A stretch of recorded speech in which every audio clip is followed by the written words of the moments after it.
வணக்கம். கலாம் ஆண்டு 6 மாதம் 5 நாள் 21 செவ்வாய்க்கிழமை மார்ச் 3 2026. இன்றைய நம்பிக்கை செய்திகள்.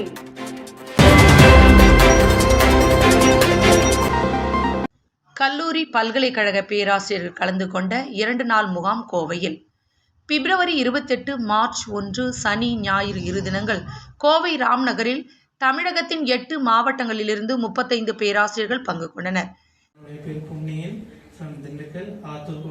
I am Dr. Jayasilan, Professor and Placement Officer. Subramanian, அரசு கலைக்கல்லூரி அரியலூர்.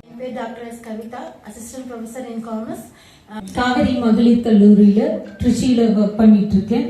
முனைவர் Paul Pandian, college of science and management, Karur.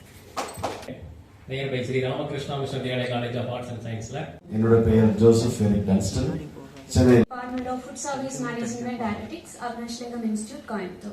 முனைவர் ஆர் சிவகுமார், இணை பேராசிரியர். கே சித்ராதேவி, நான் சென்னை டாக்டர் அம்பேத்கர் லா. பேராசிரியர்களாக முகாமிற்கு வந்தவர்கள் 2 நாளில் லட்சிய பேராசிரியர்களாக திரும்புவதாக தங்கள் பின்னூட்டத்தில் பலரும் தெரிவித்தனர். இந்த கூட்டத்திலிருந்து நான் தெரிந்து கொண்டது, புரிந்து கொண்டது, முதல்ல கனெக்டிவிட்டி, அது உண்மையிலேயே இந்த காலகட்டத்திற்கு அவசியம் தேவை. அப்புறம் மாணவர்களை ஒருங்கிணைத்தால் எப்படி லட்சிய இந்தியாவை மாற்ற முடியும். வரேன், அதனால எனக்கு எல்லாமே லேர்னிங் தான். இங்கே இந்த சான்ஸ் அவங்க லஞ்ச் பிரேக்கில் மாட்டிட்டோம்னாலும் இது நான் ஒரு ஆப்பர்ச்சுனிட்டியாக பார்க்குறேன். ஸோ அந்த சான்ஸ் கொடுத்த இந்த நல்லூருக்கு முகாமின் முதல் நாளில் முக்கிய நிகழ்வுகள். கேரளாவில் உள்ளாட்சித்துறையின் தலைமை செயலாளராகவும் இருந்த திரு விஜய் ஆனந்த் அவர்கள் கல்வி கற்பித்தலில் மாண்புடன் சமூக கண்ணோட்டத்தோடு பொறுப்பாக செயல்படுதல் குறித்து இணைய வழியில் கலந்துரையாடினர். அடுத்து கல்லூரி மாணவர்களை வழிநடத்தலில் உள்ள சவால்கள் மற்றும் தீர்வுகளை பேராசிரியர்கள் 2 குழுக்களாக பிரிந்து கலந்துரையாடி பட்டியலிட்டனர். இன்னொரு முக்கியமான விஷயம் அப்படின்னா, நம்ம கிளாஸ் ரூம்ல ஸ்டூடெண்ட்ஸுக்கு இன்ஃபர்மேஷன் மட்டும் கொடுத்துட்டு இருக்கோம். இது ஒரு 100 கேள்வி பாஸ் பண்ணா டிகிரின்றதை தாண்டி, இன்ஃபர்மேஷன்றதை தாண்டி நீங்க அவங்களுக்கு ஒரு அவேர்னஸ் அசல்ஸ், ஒரு சென்சிட்டைசேஷன் உருவாக்கணும், அவன் உணரணும் அப்படின்னு. ஸோ என்னைக்கு அந்த பையன் உணர்றானா, உணர்ந்ததுக்கு பின்னாடி அவனை நீங்க வேணான்னு சொன்னாலும் தடுக்க முடியும். ஸோ அந்த ஒரு பாயிண்ட் அவர் சொன்னதுல பிடிச்சி. பேராசிரியர் பழனித்துறை ஐயா அவர்கள் பேராசிரியர்களின் மாண்புகளை பற்றி எடுத்துரைத்தார். அடுத்த வீடும் உனக்கு தெரியும், 2வது மாடிக்கு போனீங்கன்னா ஊரு தெரியும், ரொம்ப மேலே போனீங்கன்னா உன் நாடகம் தெரியுப்பா. ஆனால் அதுக்கு போகிறதுக்கு என்ன தேவை அப்படின்னா அறிவு தேவை. அப்போ இந்த அறிவை ஏன்னா உலகத்தில் இந்த மானுட சமூகம் மேம்படுவது, அது பொருளாதாரமாக இருந்தாலும் சரிதான், சமூக மேம்பாடாக இருந்தாலும் சரிதான், அரசியல் மேம்பாடாக இருந்தாலும் சரிதான், அனைத்திற்கும் அடித்தளம் என்பது அறிவு. இந்த அறிவு எங்கே உருவாகிறது அப்படின்னா, நம்மை போன்றவர்கள் பலர் என்ன நினைச்சிட்டு இருக்க முடியும்னா, கல்விக்கூடத்துல தான் உருவாகுதுன்னு நினைச்சுக்கிட்டு இருக்கோம். அங்கேயே உருவாகும், இல்லைன்னா சொல்லலை. ஆனால் எல்லா இடங்களிலும் அறிவு உருவாகும், மறந்துவிடும். நல்லூர் வட்டத்தின் மாநில வழிகாட்டி அன்பு அவர்கள் கல்லூரி மாணவர்களை அணுகும் முறை, பேராசிரியர்களின் தனிப்பட்ட வாழ்வியல் முறை, தலைவர்களின் பண்புகள், நாட்டின் பெருமைகள் போன்றவற்றை எப்போதும் போல் கலகலப்பான முறையில் கலந்துரையாடினர். அப்பயே புரிஞ்சுது இவங்க அவங்க அல்ல, அந்த இடத்துல அதை உணர முடிஞ்சது. ஏன்னா மற்றவங்க அப்படின்னா அதெல்லாம் கேட்க மாட்டாங்க, அப்படியே பக்குவமா பேலன்ஸ் பண்ணிட்டு அடுத்தது போட்டோம் பார்க்கலாம் அப்படின்னு இருப்பாங்க. அந்த நேரத்துலேயே அதை உணர முடிஞ்சது. ஆனால் இப்போ அதை முழுமையா இந்த ரவுண்ட்ல அது ஃபினிஷ்ட் ஆயிருக்கு. மாலையில் என்னுள் கண்ட தலைமை பண்பு என்ற தலைப்பில் அறிவின் அருவி சிந்தனை பேச்சு பயிலரங்கம் நடைபெற்றது. இதில் 10 பேராசிரியர்கள் அத்தலைப்பில் பேச பேராசிரியர் செந்தமிழ் பாவை நிகழ்விற்கு தலைமை வகித்தார். பேராசிரியர் முரளிதரன் வழிகாட்டியாக அறிமுகம் செய்து வைக்கப்பட்டார். பேராசிரியர் அருண் பிரியா நிகழ்ச்சியின் தொகுப்பாளர். அடுத்ததாக நல்லூர் வட்டம் பாலு சமூகம், நாடு மற்றும் உலகின் இன்றைய நிலையில் பேராசிரியர்கள் தமிழகத்தில் தலைமை பொறுப்பேற்க தயாராக வேண்டும் என்று பேசினார். 2ஆம் நாள் முக்கிய நிகழ்வுகளாக காலையில் குழு ஒருங்கிணைப்பை உணர்த்தும் விளையாட்டான பீம்பேக் இடம்பெற்றது. அடுத்து நல்லூர் வட்டத்தின் 100 செயல்பாடுகளில் மாணிக்க மாணவர் திட்டம், கலாம் ஜோதி, செம்மை இல்லம், குப்பை மேலாண்மை, நம்பிக்கை செய்திகள், மக்கள் அரசியல், அரசமைப்பு சாசன முகப்புரையை பரவலாக மக்களிடையே கொண்டு செல்வது, தற்சார்பு மற்றும் இயற்கை வாழ்வியல், கிராம பஞ்சாயத்து, இயற்கை விவசாயம் ஆகிய செயல்பாடுகள் குறித்து விளக்கப்பட்டது. அடுத்ததாக நல்லோர் வட்டம் அனுபவத்தில் உருவாக்கியுள்ள மக்களை ஒருங்கிணைக்கும் சூத்திரங்கள் குறித்து மண்டலங்களின் ஒருங்கிணைப்பாளர் கௌதம் கலந்துரையாடினார். இந்த சமுதாயம் திருந்துமா, இந்த சமுதாயம் உணருமா, ரொம்ப கவலையோடு இருக்காங்க. நிறைய பேர் ரொம்ப கவலையோடு இருக்காங்க. யாரும் அக்கறை உடையவர்கள். நிறைய பேர் பழகி போச்சு. இந்த சமுதாயம் இப்படிதான் இருக்கும், இதுக்குள்ளதான் வாழ்ந்தாங்க, வேற வழியே கிடையாது, இது திருத்த முடியாது, நம்ம தலைவிதி இது அப்படின்னு இந்த சமுதாயம் இன்னைக்கு வாழ்ந்துகிட்டு இருக்கு. ஆனா சில பேர் ஏக்கம் எப்படியாவது மாறாதா, திருந்தாதான்னு சொல்லிட்டு அதுல ஏதோ ஒரு நம்பிக்கையில இந்த இளைஞர்கள் தான் வாழ்க்கையை முழுமையாக அர்ப்பணித்து இந்த வேலை செஞ்சுட்டு இருக்காங்க. நேரம் காலம் கிடையாது.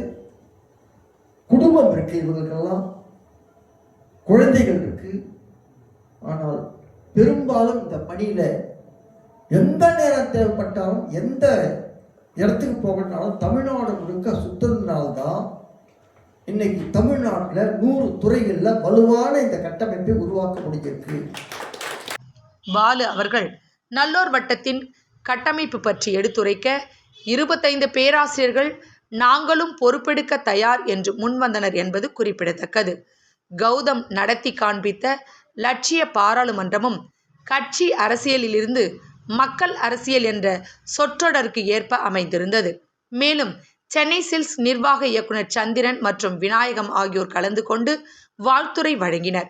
2 நாள் முகாமில் சுமார் 20 வகையான வகுப்புகள் இடம்பெற்றன.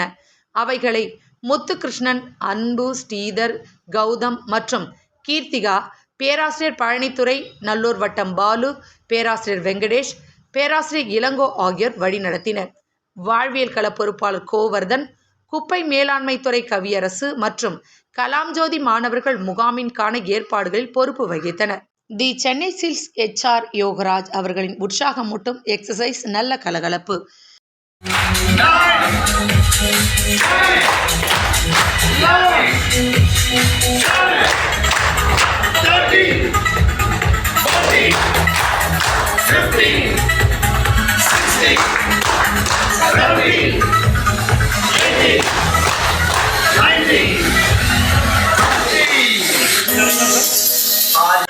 முடிவது உன்னால் முடியும், ஒருபோதும் அதை மறந்து விடாதே, சோர்ந்து விடாதே, சுணங்கி விடாதே, சுறுசுறுப்பை நீ தவற விடாதே.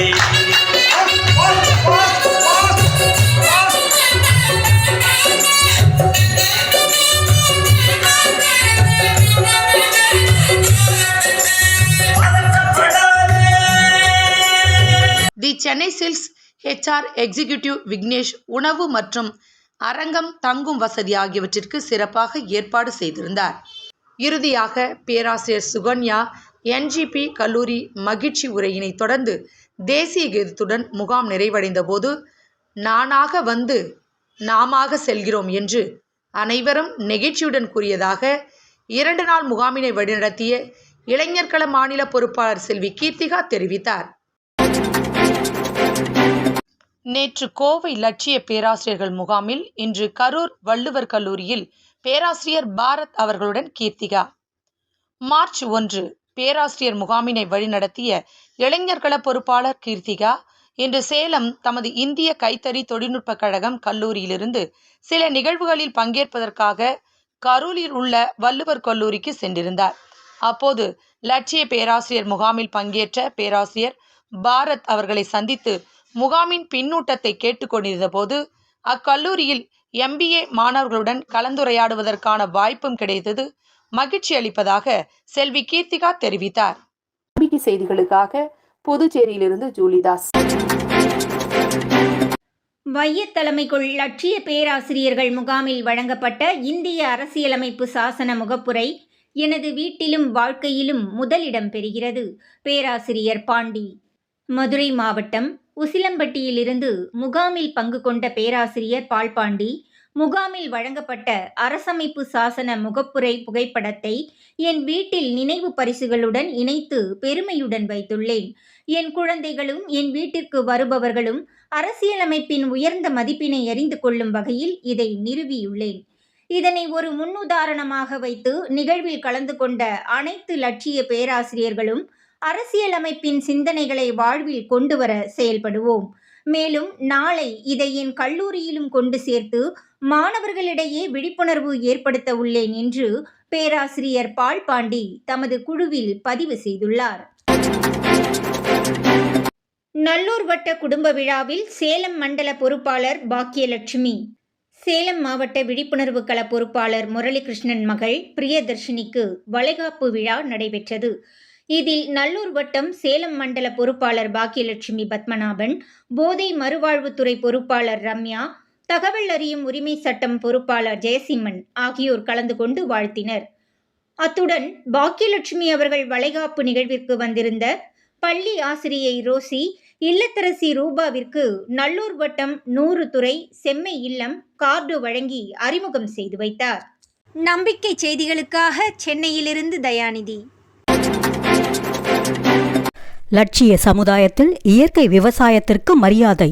காஞ்சிபுரம் மாவட்ட பொறுப்பாளர்கள் குருதேவ் விவசாய பண்ணைக்கு விசிட்.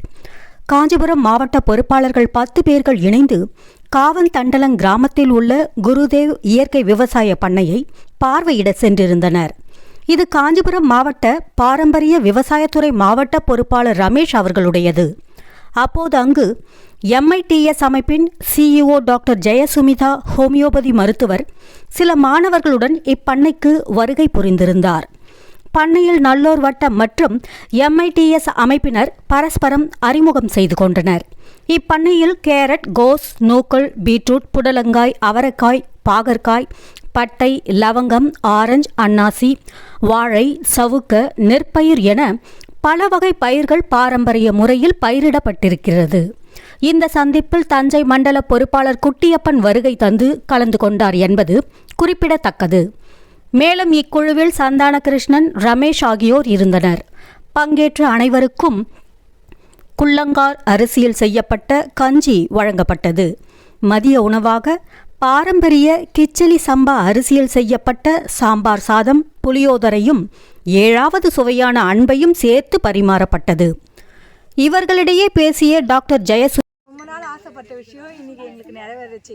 என்னன்னு பார்த்தீங்கன்னா, இயற்கையாக நான் விவசாயம் பண்ணணும் அப்படின்னு ரொம்ப நாள். அது அந்த விதையில எங்கே கிடைக்கும், டிஃப்ரெண்ட்டாக நம்ம என்ன பண்ணலாம் அப்படின்னு சொல்லிட்டு பிளான் பண்ண விஷயம் இங்கே எனக்கு நிறைய தெரிஞ்சுக்கிட்டேன். பேசிக்காக பார்த்தீங்கன்னா இந்த சிகப்பு அரிசி அப்படின்னு சொல்லிட்டு இருந்தாங்க, அதை பார்த்துக்கிட்டோம். அதேமாரி அவரைக்காயில் பார்த்தீங்கன்னா நான் டிஃப்ரெண்ட் டைப்ஸ் அவரைக்காய் நான் பார்த்துருக்கேன். ஆனால் மூக்குத்தி அவரை அப்படின்னு சொல்லிட்டு இங்கேருந்து ஒன்று புது விஷயமா தெரிஞ்சுக்கிட்டோம். அதேமாரி நூக்கல் எப்படின்றது நாங்கள் இங்கே ஃப்ரெஷ்ஷாக இது பண்ணிட்டோம். ஸோ இங்கே ரொம்ப பயனுள்ளதாக அமைஞ்சது. மிதா தன்னுடைய குழந்தைக்கு தற்சார்பு வாழ்க்கையை அறிமுகப்படுத்த வேண்டும் என்ற நோக்கத்தில் தேடலில் இருந்தேன். தன்னிடம் சிகிச்சைக்கு வரும் பெற்றோர்கள் மற்றும் மாணவர்களிடையே இயற்கை விவசாயத்தின் முக்கியத்துவம் பற்றி பேசி அந்த மாணவர்களையும் இணைத்து மாதந்தோறும் இதுபோன்று சென்று வருவதாக தெரிவித்தார். அனைவரும் 11:11 மணிக்கு 1 நிமிட அமைதி கடைபிடித்தனர். மேலும் அவர்களுக்கு நல்லூர் வட்டம் பற்றி அறிமுகம் செய்யப்பட்டது என்று காஞ்சிபுரம் மாவட்ட பொறுப்பாளர் ராஜசேகர் தெரிவித்தார். மாணிக்க மாணவர்களுடன் ஆனந்தமாக பணி ஓய்வு காலத்தில் சிண்டிகேட் வங்கி அதிகாரி, மண்டல பொறுப்பாளராக பாரதி. இவர்கள் மாணவர்கள். இவர்களுக்கு அறிவு போதாது என்று பெரியவர்களும் பெருசுகள் நமக்கு எதற்கும் இது வேண்டாம் இப்போது வேண்டாம் என்று சொல்வார்கள் என மாணவர்களும் ஒருவரையொருவர் மதிக்காத இக்கால சூழலில் நல்லூர் வட்டத்தில் பெரியவர்கள் மாணவர்களை மாணிக்க மாணவர்கள் என கொண்டாடுவதும் மாணவர்கள் நல்லூர் வட்டத்தின் பொறுப்பாளர்களை மிகவும் மதித்து அவர்களுடன் எப்போதும் கலந்தாலோசிப்பதும் லட்சிய சமுதாய கட்டமைப்பின் இலக்கணம் என்று சிவகங்கை மண்டல பொறுப்பாளர் பாரதி அவர்களும் மாணிக்க மாணவர்களும் இப்படி சமமாக அமர்ந்திருக்கும் படத்தினை பார்த்து நெகிழ்ச்சியுடன் கூறுகிறார் சிவகங்கை மாவட்ட பொறுப்பாளர் சாந்தகுமாரி. நம்பிக்கை செய்திகளுக்காக புதுச்சேரியிலிருந்து கவிதாராஜ். காணொளி தொகுப்பு தனசேகரன். இத்துடன் இன்றைய நம்பிக்கை செய்திகள் நிறைவடைந்தன.